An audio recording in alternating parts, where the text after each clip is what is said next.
Hello, come on in. I want to introduce to you a very special woman.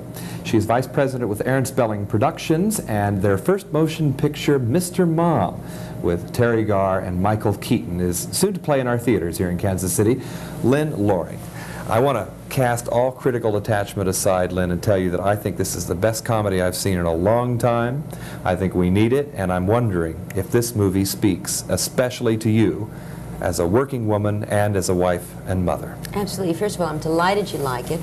I'm delighted that you, as other critics have done on this one, have said, I can't judge this as a critic. I can just enjoy it and giggle as a human being and find that message in there, too. You can be a critic in the positive sense. Yeah, I mean, it's so nice on this one. I'm very pleased, and I know my boss, Aaron Spelling, is going to be very pleased. The reason he went into the film business as opposed to just doing his hits on television is the fact that he feels there's a big need out there for family entertainment, the kind of films that parents can bring their children to, not just because they don't have a babysitter, right, but because it's the kind of film that the whole family can enjoy together. And the drama and the pressures of Mr. Mom are involved in keeping the family together, not yes, pressures in exploding it out. That's right. So I like that reverse direction. Well, what we're saying is that the American marriage is kind of like a ship in a storm.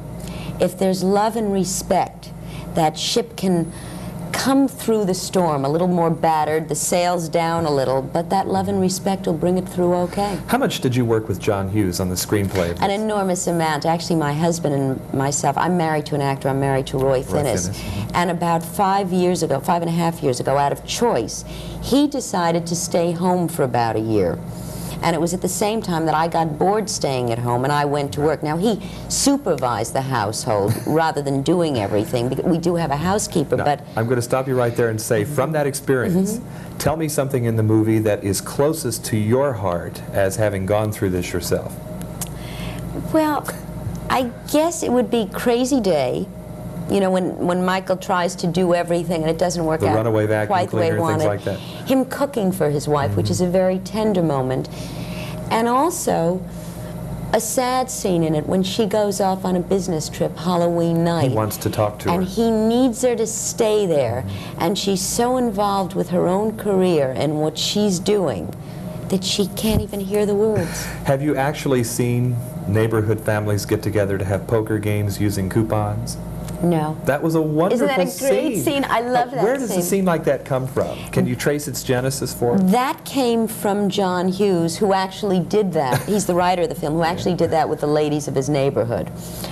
Michael cooking the Chinese food and thing came from my house. The Halloween scene came from my house. I mean, you could take the whole film.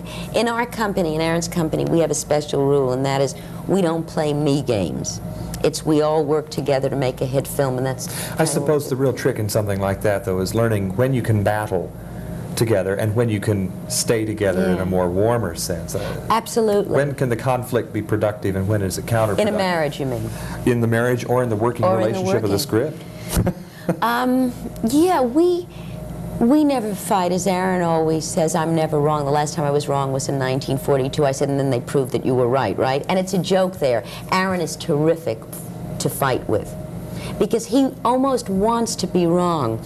He's in a position now where very few people are willing to disagree with what Aaron Spelling says. And disagreeing with him does not mean you're being feisty for feisty's sake, but rather because you have your own opinion. And I think one of the reasons that Aaron has been as good to me is because I do express my own opinion, sometimes too much. And he respects that. He really does, and needs it and wants it. It's a delicate balance that really comes off in Mr. Mom. And we're going to come back after these commercial words. We're going to go further backstage into the scenes and see about some of the people who worked on Mr. Mom. Hang on. Welcome back. I'm talking to Lynn Loring, Vice President with Aaron Spelling Productions, and their film through 20th Century Fox, Mr. Mom, with Michael Keaton and Terry Garr, is now on our neighborhood screens.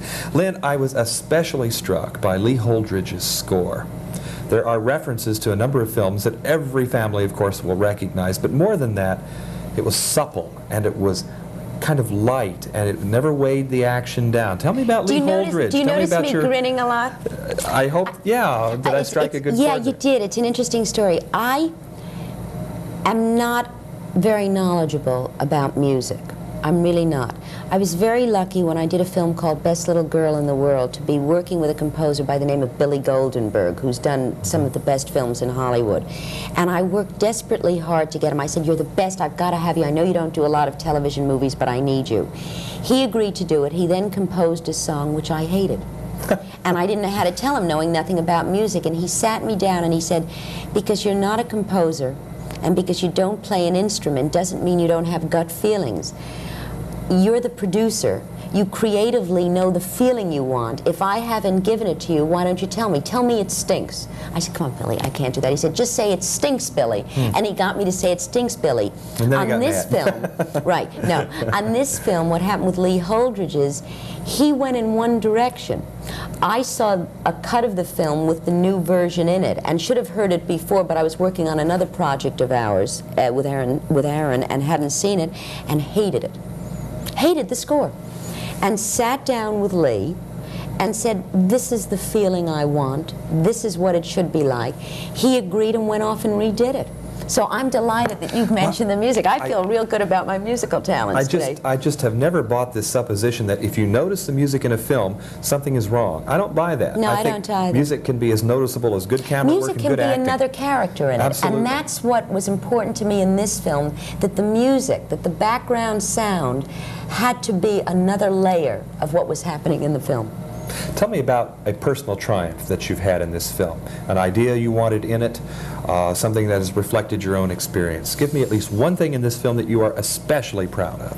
I'm especially proud of the fact that even though it is a zany comedy, we have very true scenes, again, like the Halloween scene, like the scene where Michael Keaton, the husband, stays at home to cook her the most beautiful Chinese dinner she's ever had, and she comes home too late from the office to appreciate it. There are those moments in a marriage that I think are very honest, very real, and very rarely put into a film, let alone a comedy. The kind of events going on in Mr. Mom, in conclusion, strike me would make a very good TV series. So I'm smiling again. Any ideas there? Aaron and I, when we saw the first cut of the film, looked at each other and said, "We got a series here." Really? And hopefully we will. If the film is a hit and people go to see it and they like it, then I think we've got an 8 o'clock ABC hit. Let me know when that's happening so we can get Okay. a scoop on that. with you. Terrific, absolutely. Lynn Loring with Aaron Spelling Productions, their film Mr. Mom for 20th Century Fox. Thank you very much, Lynn. Thank you. Goodbye.